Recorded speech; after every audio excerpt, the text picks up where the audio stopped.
வாக்காளர் பெருமக்கள் மற்றும் அரசியல் கட்சி தலைவர்கள் மற்றும் அதனுடைய செயல்பாட்டாளர்களுக்கு வணக்கம். நமது எஸ்ஐஆர் வாக்காளர் சிறப்பு திருத்த பணியை சம்பந்தமான ஒரு முக்கியமான தகவலை இன்று இந்த வீடியோ மூலம் உங்களிடத்தில் நான் பகிர விரும்புகிறேன். தயவு செஞ்சு அனைத்து அரசியல் இயக்கங்களும் வாக்காளர்களும் இந்த வீடியோ முழுமையாக பாருங்கள். ஏற்கனவே இந்த எஸ்ஐஆரோட அந்த வாக்காளர் திருத்த பணி முடிந்து நம்ம எல்லாம் ஃபார்ம் சப்மிட் பண்ணோம். இதற்கு முன்னால் நான் வெளியிட்ட அந்த வீடியோவில் அது சம்பந்தமான சில தகவல்களை சொல்லியிருந்தேன். இப்போ அதில் சொல்லியிருந்தேன், ஏற்கனவே இந்த டிராஃப்ட் பட்டியலில் வெளியான வாக்காளர்கள், அந்த வாக்காளர்களில் 3145 பேருக்கு நோட்டீஸ் கொடுக்கப்படுகிறது. ஏன்னா அவங்க அந்த ஃபார்ம் ஃபில்அப் பண்ணும்போது அதில் சிறு சிறு தவறுகளை அதற்காக விளக்கம் கேட்பதற்காக கொடுக்கப்படும் என்று அன்றைக்கு 2 நாட்களுக்கு முன்பு கூடலூர் கோட்டாட்சியர் அலுவலகத்தில் கோட்டாட்சியர் தலைமையில் நடந்த அந்த ஆலோசனை கூட்டத்தில் அவர் அதை தெளிவுபடுத்தியிருந்தார். அன்று மற்றொரு தகவலை சொன்னார். அது ஒரு பெரிய அதிர்ச்சிக்குள்ளாகக்கூடிய ஒரு தகவல். என்று சொன்னால், இப்போ டிராஃப்ட் பட்டியலில் நம்ம பேரில் வந்தாச்சு, நம்மளும் நிம்மதியாக இருக்கிறோம். வராதவங்க அதுக்காக மறுபடியும் சேர்க்கறதுக்காக அலைஞ்சிட்டு இருக்கிறாங்க. அப்போது இந்த டிராஃப்ட் பட்டியலில் வெளியானவங்களில் கூடலூர் சட்டமன்ற தொகுதியில் மட்டும் ஏறத்தாழ ஒரு 15,000 முதல் 20,000க்கும் மேற்பட்டவர்களுக்கு அடுத்த கட்டமாக நோட்டீஸ் அனுப்பப்படுகிறது. இது எதற்காக என்று சொன்னால், நாம் அந்த கொடுத்த ஃபார்மில் அப்பாவோட வயசு இல்லைனா இனிஷியல் இல்லைனா நம்மோட வயசு இது மாறப்பட்டதுனால அவங்கள்ட்ட விளக்கம் கேட்டு நோட்டீஸ் கொடுக்கப்படும் என்று அன்னைக்கு அந்த ஆலோசனை கூட்டத்தில் சொல்லியிருந்தார். இது எதனால் வருதுன்னு சொன்னால், இப்போ இந்த வாக்காளர் திருத்த பணியில் எல்லாம் பார்த்தீங்கன்னா இதுவரைக்கும் இந்த மனிதனோட மூளையும் அவனோட உடலும் செயல்பட்டிருந்தது.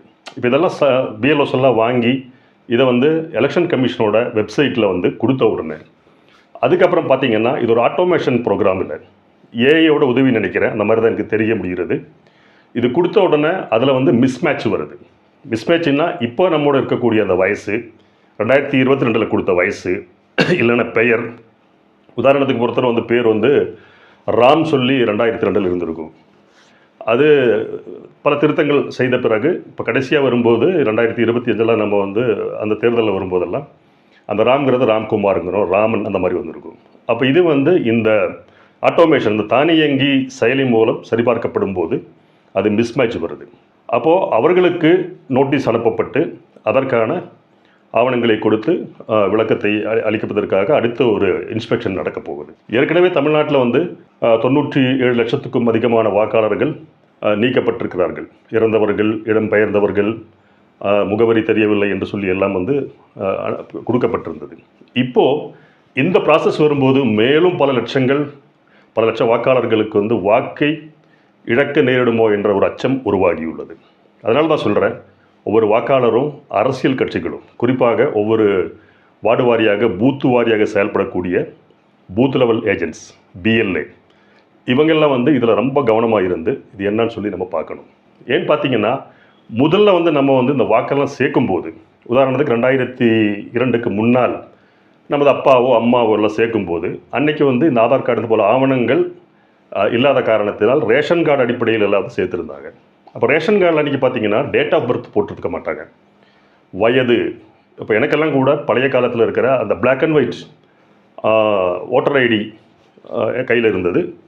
அதில் கூட பார்த்தீங்கன்னா டேட் ஆஃப் பர்த்துக்கு பதிலாக வயது தான் குறிப்பிடப்பட்டிருந்தது. அப்போ அன்றைக்கி இந்த டேட் ஆஃப் பர்த் தெரியாமல் இல்லை அந்த ஆவணங்களை கேட்காமல் ரேஷன் கார்டில் கொடுத்த அந்த வயசின் அடிப்படையில் வாக்காளர்கள் பட்டியலில் சேர்த்துருப்பாங்க. இப்போ என்ன பிரச்சனைன்னு சொன்னால், இப்போ நம்ம டேட் ஆஃப் பர்த் ஆதார் கார்டில் டேட் ஆஃப் பர்த் வந்த பிறகு இதை கொடுக்கும்போது நம்ம சப்மிட் பண்ணும்போது இந்த வயது பொருந்தாது. அன்றைக்கி ஆர்டிஓ சார் ரொம்ப தெளிவாக சொன்னார். பல இதில் பார்த்தீங்கன்னா அப்பாவோட வயசு 15 வயசு, அப்பாவோட வயசு 20 வயசு, 25 வயசு, இந்த மாதிரியெல்லாம் சில முரண்பாடுகள் இருக்கிறது. அப்போ இதற்கான அடுத்த கட்ட பணி இப்போ இந்த ஜனவரி 3-4 புதிய வாக்காளர் சேர்ப்பதற்கான முகாம் எல்லா இடத்துலையும் நடைபெறுது, எல்லா வாக்குச்சாவடி மையங்களும் நடைபெறுது. அது முடிந்தவுடன் இதற்கான பணி தொடங்கப்படும் என்று தான் அன்றைக்கு அந்த கூட்டத்தில் அவர் தெரிவித்திருந்தார்.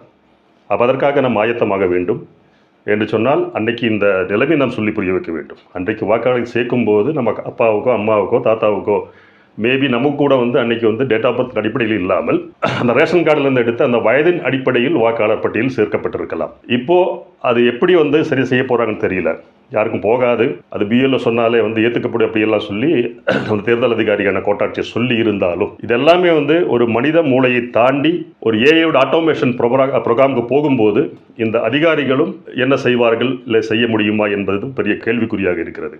எனவே இதை கருத்தில் கொண்டு ஒவ்வொரு வாக்காளரும் அதுபோல் ஒவ்வொரு அரசியல் இயக்கங்களும் தங்கள் பகுதிக்குட்பட்ட வாக்காளர்கள் நீக்கப்பட்டிருக்கிறார்களா இல்லை நீக்கப்படுவார்களா, இந்த ஆவணங்களை கேட்கும்போது அதை எப்படி செய்ய வேண்டும் என்றெல்லாம் இதற்காக அடுத்த ஒரு கூட்டத்தை கூட்டுவார் என்று நமது தேர்தல் அதிகாரி அவர்கள் இன்றைக்கு தெரிவித்திருந்தார்.